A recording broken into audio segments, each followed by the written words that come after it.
अस्सलाम वालेकुम and welcome to all about mathematics.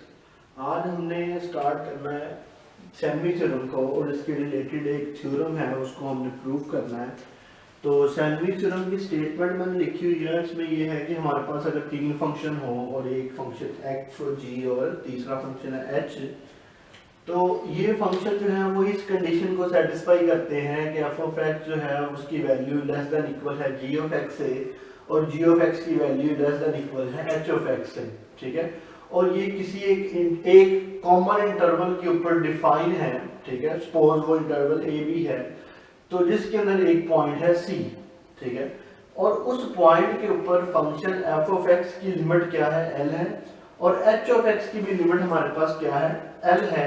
Then हमारे पास क्या होगा कि ये जो जी ऑफ एक्स होगा उसकी भी लिमिट हमारे पास एल ही होगी। मतलब कि हमारे पास एक ओपन इंटरवल है ए बी, ठीक है, सी जो है वो उस ओपन इंटरवल ए बी में से बिलोंग करता है, और for all values of x जो कि ए बी में से बिलोंग करती है, सी बी जो है वो एक कोई ना कोई एक्स है, फॉर ऑल वैल्यूज एक्स के लिए हमारे पास ये कंडीशन डिफाइन होती है तमाम फंक्शंस के लिए। मतलब कि एच ऑफ एक्स ये कंडीशन सेटिस्फाई होती है तमाम वैल्यूज ऑफ एक्स के लिए इस इंटरवल के अंदर कि एफ ऑफ एक्स की वैल्यू लेस देन इक्वल है जी ऑफ एक्स की वैल्यू के, और जी ऑफ एक्स की वैल्यू जो है वो लेस देन इक्वल है एच ऑफ एक्स की वैल्यू के। अगर मैं इस पॉइंट के ऊपर लिमिट कैलकुलेट करता हूँ, मतलब कि limit x approaches to c f of x less than equal limit x approaches to c g of x less than equal limit x approaches to c h of x। मतलब कि मैंने तीनों function की limit जो है वो c के ऊपर चेक की है, इसकी लिमिट भी l है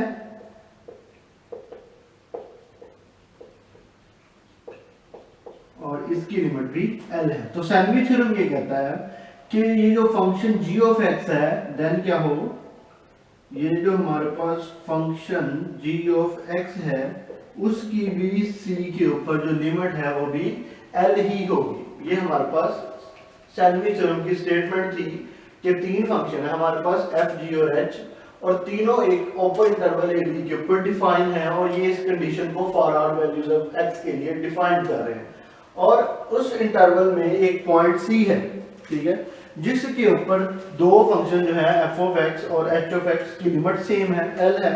देन क्या होगा, जी ऑफ एक्स की लिमिट भी हमारे पास एल ही आ जाएगी। ये हमारे पास सैनवी थ्योरम की स्टेटमेंट है। अब इसी थ्योरम को यूज करते हुए हमने प्रूफ करना है limit X approaches to theta approaches to 0 sine of theta over theta equal आता है हमारे पास 1 के। अब हमने ये थ्योरम जो है इसका प्रूफ करना है।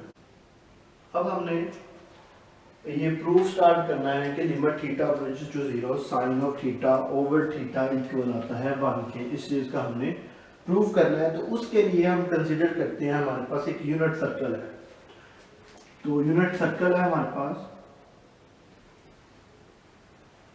ये, और उसके अंदर हमारे पास एक सेक्टर है ओ ए, और ये हमारे पास है बी, और यहाँ पे एंगल बन रहा है थीटा। अब हमें इतना पता है कि ये यूनिट सर्कल है तो यहाँ पे भी 1 होगा और यहाँ पे भी 1 होगा। ठीक है, अब हम क्या करेंगे, कुछ ट्राइंगल्स बना लेंगे, यहाँ से एक परपेंडिकुलर ड्रा करेंगे यहाँ पे और इसको नाम दे देंगे सी का। उसके बाद यहाँ से इस पॉइंट ए बी को भी ए से मिला लेंगे, ये भी हमारे पास क्या आ जाएगा, एक ट्राइंगल आ जाएगी। उसके बाद हम एक और ट्राइंगल बनाएंगे जो कि इस पॉइंट ए से जो परपेंडिकुलर है उसके साथ मीट करती है, इसको हम नाम दे देंगे डी का। तो ये हमने क्या किया, तीन ट्राइंगल बना लिए हैं। एक हमारे पास ओ बी सी ट्राइंगल है, एक ट्राइंगल है हमारे पास ओ ए बी, और एक है हमारे पास ओ ए डी ट्राइंगल है। अब अब इसके अंदर हमें ये इंफॉर्मेशन पता है कि हमारे पास जो ओ ए है उसकी लेंथ और ओ बी जो है उसकी लेंथ जो है वो 1 है, क्योंकि ये हमारे पास एक यूनिट सर्कल है इसलिए। अब हमने कुछ फर्दर इसके अंदर वर्किंग करनी है कि हमारे पास एक ट्राइंगल है OCB, ये एक राइट एंगल ट्राइंगल है, तो हम लिखेंगे इन ट्राइंगल RT, इसका मतलब होता है राइट ट्राइंगल, OCB इक्वल, ठीक है। इसको हमने सिंप्लीफाई करना है। इसके अंदर हमारे पास क्या है, जो हमारे पास साइन ऑफ थीटा की रेशो होती है वो हमारे पास इक्वल होती है परपेंडिकुलर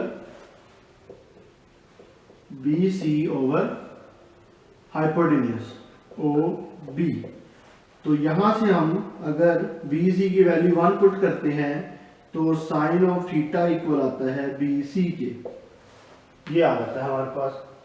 उसके बाद अब हमने दूसरे ट्राइंगल लेनी है, इन ट्राइंगल OAD, क्योंकि ये भी राइट है, दो ही हमारे पास सिर्फ राइट एंगल ट्राइंगल है, ये आ जाएगा OAD।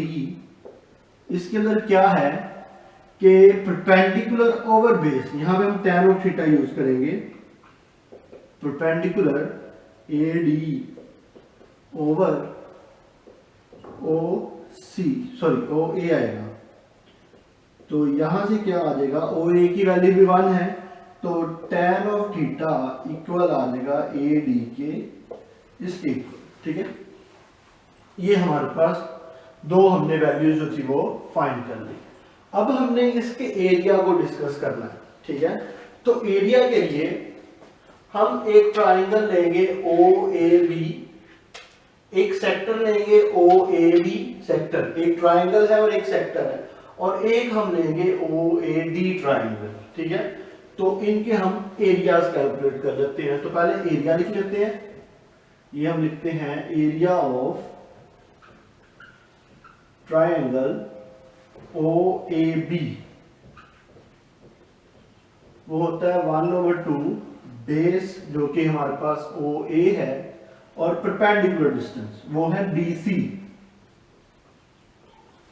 तो OA की वैल्यू 1 है और ये हमारे पास साइन ऑफ थीटा BC की वैल्यू ये पुट कर देते हैं, तो इसका एरिया जो है वो इक्वल आ जाएगा 1/2 साइन ऑफ थीटा के इक्वल। उसके बाद अब हमने सेक्टर का एरिया निकालना है, OAB का एरिया ऑफ सेक्टर OAB। तो सेक्टर ऑफ एरिया का फार्मूला होता है 1/2 r स्क्वायर थीटा। r की वैल्यू 1 थी, तो ये आ जाएगा 1 स्क्वायर और ये आ जाएगा थीटा, तो ये आ जाएगा 1/2 थीटा आ जाएगा। ये हमारे पास एरिया ऑफ सेक्टर आ जाएगा। अब हमने इस ट्राइंगल का भी एरिया कैलकुलेट करना है, तो area of OAD which is equals to half base और परपेंडिकुलर डिस्टेंस AD, ये आ जाएगा। AD की वैल्यू थी tan theta which is equals to 1/2 1 into tan of theta, तो ये आ जाएगा 1/2 tan of थीटा आ जाएगा। ये हमारे पास तीनों जो एरियाज थे वो हमने कैलकुलेट कर लिए। अब हमने इन तीनों एरियाज को कंपेयर करना है।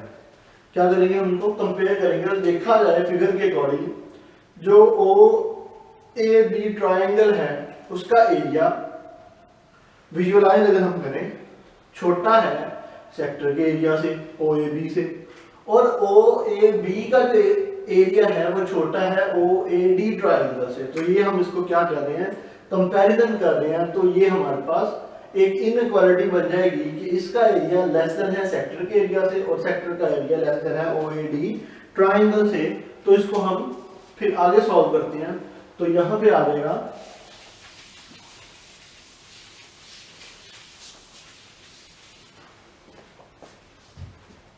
यहां पे हम लिख सकते हैं एरिया ऑफ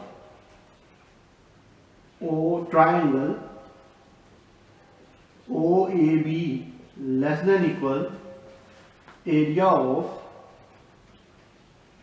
सेक्टर OAB, और इसका जो एरिया है वो लेस देन इक्वल है area of O A D triangle से। ये अब इनकी वैल्यूज पुट कर देते हैं, तो ये आ जाएगा 1/2 sine of theta less than equal 1/2 theta, और ये less than equal 1/2 tan of theta. ये आ जाएगा हमारे पास। अब हम क्या करेंगे, tan को ब्रेक करते हैं, तो ये आ जाएगा 1/2 sine of theta less than equal 1/2 theta less than equal 1/2, ये आ जाएगा sine of theta over cos of theta. अब मैं क्या करना चाह रहा हूँ, पूरी इस इनइक्वालिटी को मल्टीप्लाई करना चाह रहा हूँ, multiply by 2 over sine theta. इससे मल्टीप्लाई करते हैं, तो यहां से साइन कट जाएगा, 2 कट जाएगा, यहां पे बच जाएगा 1 लेस देन इक्वल 2 कट गया, ये आ गया थीटा ओवर साइन थीटा, यहां पे आ जाएगा 2 कट गया 1 ओवर कोस ऑफ थीटा। अब हमने जो प्रूफ करना है वो इस फॉर्म में लिखा हुआ है, तो मैं क्या करूंगा, इनइक्वालिटी को रेसिप्रोकल कर दूंगा। तो जब पूरी इनइक्वालिटी का रेसिप्रोकल हो जाएगा तो इनइक्वालिटीज भी चेंज हो जाएंगी, तो ये कुछ इस तरह बन जाएगी। तो वो मैं लिखता हूं,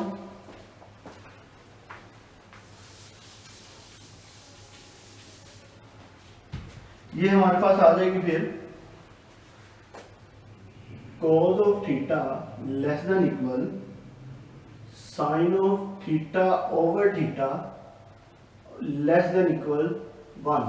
ये चीज बन जाएगी जब इसको हम रेसिप्रोकल करेंगे। अब हम क्या करेंगे, इसकी लिमिट अप्लाई कर देंगे। अप्लाइंग लिमिट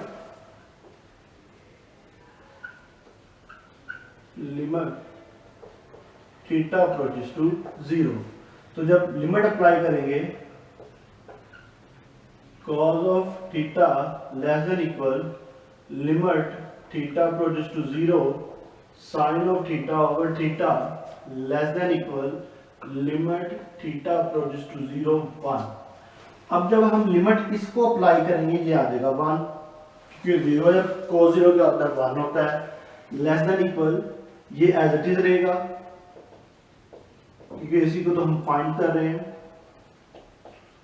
कांस्टेंट है 1, तो वो एज इट इज आ जाएगा। अब वही जो अब यहां पे यूज होता है सैंडविच थ्योरम, 1 लेस देन है इस फंक्शन से, और ये फंक्शन 1 से लेस है, मतलब कि ये भी एक हमारे पास फंक्शन है और ये भी एक हमारे पास फंक्शन है। इस फंक्शन की लिमिट भी 1 है, इस फंक्शन की लिमिट भी 1 है। जैसे हमने सैंडविच थ्योरम में देखा था कि f ऑफ x और h ऑफ x की लिमिट क्या थी, l थी। देन हमने कहा था कि इसकी लिमिट भी क्या है, l है। तो हम यहां पे हम यूज करेंगे sandwich theorem by using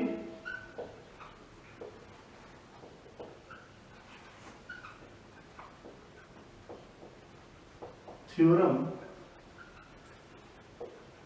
we have.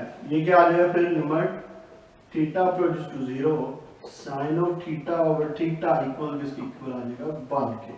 और यही हमने क्या करना था, प्रूफ करना था कि जो लिमिट है theta approaches to 0 sine of theta over theta equal आता है 1 के।